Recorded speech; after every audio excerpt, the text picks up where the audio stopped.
Okay, November 10th. November 10th, 1967, the 25th Amendment goes into effect.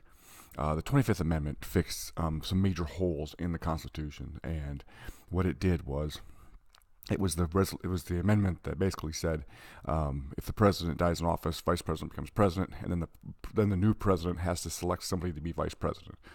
Because we had many cases in our history where there was no vice president, because prior to 1967 there was no requirement to replace the vice president when he ascended to become president.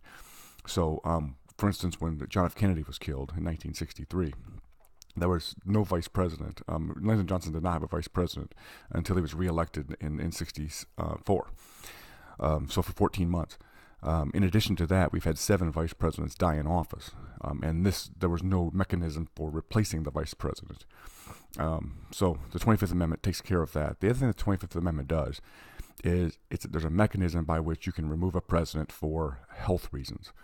So, for instance, Woodrow Wilson suffered a major stroke. There was no constitutional method to remove him from office. And so the 25th Amendment has some things in there. It's actually harder than impeachment to use the 25th Amendment, but there is now a mechanism to remove the president for incapacity.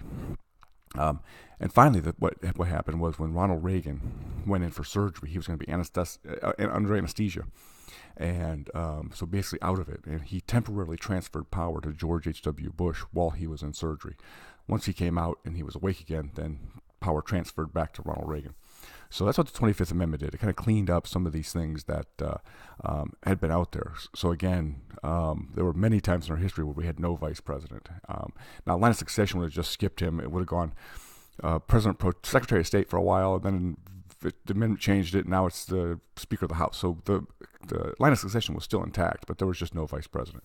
So that's what I have for you today. The 25th Amendment is ratified. I will see you tomorrow.